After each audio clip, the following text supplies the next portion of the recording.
22 एप्रिलला पाकिस्तानी अतिरेक्यांनी पहलगाममध्ये पर्यटकांच्या वरती गोळीबार केला, निष्पाप पर्यटकांचा बळी घेतला आणि आमच्या बहिणीच्या कपाळावरचं कुंकू पुसलं गेलं.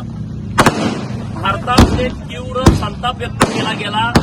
जगभरामध्ये या गोष्टीचा निषेध झाला.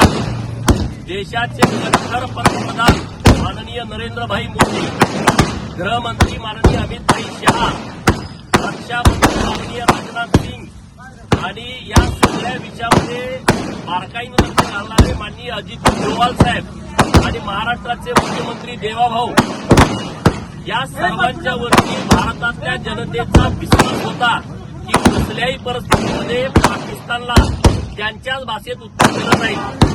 आणि आज रात्री मध्यरात्री पाकिस्तानमध्ये घुसून दहशतवाद्यांचे खाते उद्ध्वस्त केलेले आहेत. 9 ठिकाणी आतापर्यंतच्या माहितीनुसार 9 ठिकाणचे खाते उद्ध्वस्त केलेले आहेत.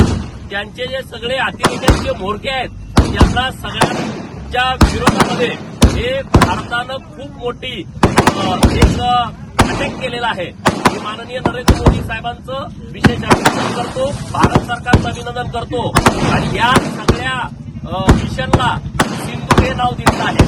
कारण आमच्या बहिणींच्या कपाळावरचं कुंकू त्यांनी पुसलं होतं. आमच्या भारतातल्या हिंदू स्त्रियांच्यासाठी कुंकू हा अस्मितेचा विषय आहे. हे पुसण्याचं पाप हे अतिरेक्यांनी केलं होतं आणि म्हणून नरेंद्र मोदी साहेबांचं याबाबत सुद्धा अभिनंदन करतो की या सगळ्या मिशनला ते नाव दिलं आहे. आम्ही सगळे भारतीय माननीय मोदी साहेबांच्या पाठीशी ठामपणे आहोत आणि कसल्याही परिस्थितीमध्ये पाकिस्तानचा विरोध केल्याशिवाय केंद्र सरकार शांत बसणार नाही, हा आम्हाला सर्वांना